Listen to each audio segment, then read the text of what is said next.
Hey everybody, welcome back to Video Game Esoterica and our long-running series, the Unported Playlist, where I take a look at some of my favorite unported arcade games of all time. And today we have a very common viewer request. Everyone asks when I'm going to cover Metamorphic Force, and the answer to that question is, we're doing it today. It is an awesome beat-em-up from a company, Konami, known for making awesome beat-em-ups, but it's one of their unlicensed games. Before we get too far involved though, do me a huge favor, go down below, hit like and subscribe, ring that notification bell, definitely helps us out. And if you feel so inclined to want to support the channel, we got a Patreon link down below as well. Now, Konami was known for making amazing 2D beat-em-up arcade games, but their most popular and most well-known outputs definitely the licensed properties. Things like The Simpsons, Teenage Mutant Ninja Turtles, Arcade, Bucky O'Hare. They made so many awesome beat-em-ups from licensed properties. Now, Metamorphic Force is a completely original design from Konami, and it is not based on anything similar to Mystic Warriors. Do I think it is any worse for not being based on a licensed property? No, I think it's an excellent beat-em-up. Is there a reason why this game is not as remembered as fondly as stuff like Teenage Mutant Ninja Turtles or The Simpsons? That's because it's not a licensed property. Nostalgia runs deep in those games. People don't just love them because they're awesome arcade beat-em-ups. They love them because they grew up watching The Simpsons or Teenage Mutant Ninja Turtles. People don't remember something like Metamorphic Force as fondly because there is no tie-in to any other, movie or cartoon or comic book franchises. But for Konami making things whole cloth up without that license, they've done an excellent job. I love this pentagram on the floor. It basically looks like a half man, half goat kind of satanic figure coming out. He even has the same kind of scythe that Death in Castlevania would use. And if you can't tell already, the main mechanic of this, kind of like Altered Beast, is you start out as a man and you turn into a beast, and then you can power that beast mode up with drops that make you invulnerable and make the enemy just take so much damage. You'll see here we used one, and that dude just completely blows up into a green pile of goo. You love to see that happen, folks. But this is just a fun game. It's got great graphics, it's got great sound effects, it's got a nice vibe. If there's only one complaint I would make against it is that the levels all feel very linear and they all feel like they take place in corridors. It's very rare that you get to see a big expansive background, at least in the first half of the game. You do get a nice little rafting segment here while those flame effects jump out of the water or lava even in front of the camera, and it is a nice touch, but there's just never that much going on in the background, and I kind of wish the designers had given this a little bit more visual flair and a little more excitement. But I do appreciate all the different characters they give you 3 to choose from and their animal attacks. We have a purple jaguar who, when powered up, runs across the stream like a bolt of lightning, killing everything in its wake. And the boss designs are quite interesting too. You basically have a fire falcon here. Now, there are 2 different versions of this game. There's the Japanese ROM and the North American ROM. You will see that our life bar is based on numbers. That's because we're playing the North American version. And it also makes you run a boss gauntlet later in the game that the Japanese version doesn't. Either one of them is perfectly fine to play. North American version probably a little bit harder than Japan, but it also has English text, so if you want to know what's going on in the story, you can 100% figure that out without having to try to translate kanji. But whatever version you play, if you've never played Metamorphic Force before, I highly recommend you check it out because it's definitely worth your time, and it's got all the things that a good beat-em-up needs. Mostly fun bonus stages where you have to destroy this head here. It feels kind of like Final Fight, except now we need to destroy a bust of, I'm going to assume that's Zeus, but I'm probably wrong about it. Leave me a comment down below and tell me if that's an actual god or just something Konami decided to make up on their own, because I'm always curious to hear what you guys think about different things. But this game is just a blast. Konami is so well known for making great beat-em-ups, and mechanically this one is sound. My biggest complaint on a beat-em-up is when you think you should be striking your opponent and you can't. You don't need to be perfect in this game. So long as you're close to your opponent, your strikes are going to land. But of course, because it's a Konami game as well, they have some of the best soundtracks going. I'm going to let you listen to that for about 45 seconds or so, but I just love it. Lizards with tails throwing boomerangs, you can't go wrong with that. But enjoy the soundtrack, be back in 45 seconds and talk more about the game.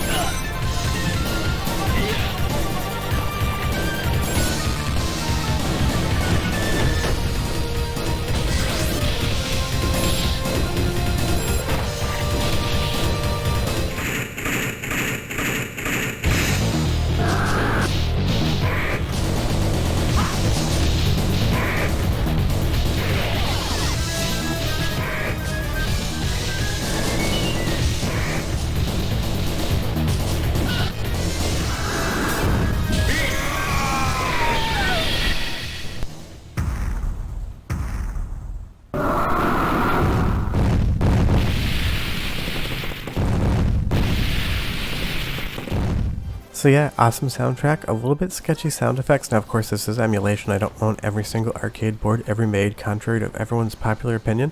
I do not have a library of everything to ever exist. But Konami's sound back in the day, the sound effects could tend to be a little bit bassy and a little bit scratchy, and that's no different here. But of course we get another bonus round where we need to run around as our animal buddy, or counterpart here. Not quite Rambi from Donkey Kong, but it gets pretty close. And if you just have a second player playing, you get to score it. But now that we're getting a little bit further into the game, stylistically it's opening up. That might be Macho Man Randy Savage there, I think it is, you tell me down below. But at least now something different is going on. We have this background, it's giving us a little depth in the picture versus those corridors we were fighting before. And now we have this woman who is a pink demon with a bondage tail on it, and the way she falls when you knock her over definitely was a design decision from somebody at Konami. It is no mistake. She basically just uses her derriere to pound you into the ground in a non-positive way, and I guess unless you're into that sort of thing, don't leave that comment down below, though I don't need to know that about you. But again, all jokes aside, it's fun just to see that sort of pseudo-parallax in the background, and it's just another awesome, fun fight, and that's what I keep taking away from Metamorphic Force. Every time I'm playing it, I'm having fun. Am I having as much fun as playing something like The Simpsons? Mechanically, yes, but again, nostalgia is just such a big thing. I don't have any connection to these characters outside of playing this game, so it's maybe slightly less endearing to me than it normally would be. But maybe you really like animal transformations, maybe that's your thing, and maybe you're just going to enjoy this game more than The Simpsons. But Konami did everything they could to make this fun. It's got a great fantasy vibe to it, the enemy designs are really nice, the frames of animation and all the characters look really good, and it sounds good. It's got all the trappings of being one of those greatest beat-em-ups of all time list games, except it never actually shows up on it. And I'm really not sure why this doesn't usually get mentioned as often as other games that are also not based on licensed properties. Maybe I just really like Konami beat-em-ups and this is the type of thing that I gravitate towards, but I will say if you put this game up against Violent Storm, a game that came out around the same time from Konami, I would pick Violent Storm 10 out of 10 times versus this game, just because Violent Storm is one of those bangers for sure. But the boss encounters are great. You have this skeleton knight right here, and it's just a ton of fun to fight him. And when he dies, it is pretty amazing as well. You're going to see him break apart, and he just means to be made of a gallbladder. I guess that's the only organ in there. But I've made this joke 100 times, and I'm going to do it 101. It's not a beat-em-up game if there's not an elevator segment, and Metamorphic Force knows that, and they're going to give you an elevator segment. This might be one of the longest ones in a beat-em-up I've ever seen.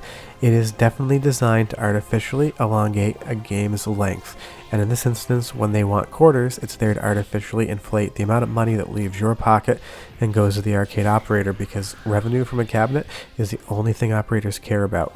Konami lives and dies on whether or not these machines are profitable, and operators want to buy more of them. So the elevator is always a little bit of a cheap way to make a game longer and to steal more quarters from you. It just gets better in the end though. The further into this game you get, the more colorful it gets, the bigger the designs are, and the more fun you're having. It seems like the first third of the game could have been balanced a little bit better to make it a little bit more exciting, but I do love this screen transition right here, those classic 16-bit 2D effects that we know and love. Now on the cheapness factor, the bosses can be relatively cheap, but it's not too bad. This game's not going to steal any more money off you than any other beat 'em up in the arcades. It's just interesting. A lot of people ask for this, but I don't often hear this game mentioned often at all in those sort of best beat 'em up of all times lists. But here comes Macho Man. He's going to grow some wings and he's going to turn into a demon. But yeah, leave me a comment down below. Have you heard of this game before? And if you haven't, are you interested in playing it when you've seen this video? Because this is the type of game pretty much everyone knows Violent Storm, but this one, maybe not so much. Short of that, I will be back next Monday with our episode on Imported Playlists. I'll have videos throughout the week as well. But yeah, it's a great game. I'd give it an 8 out of 10 and you should play it. See you next time. Bye bye.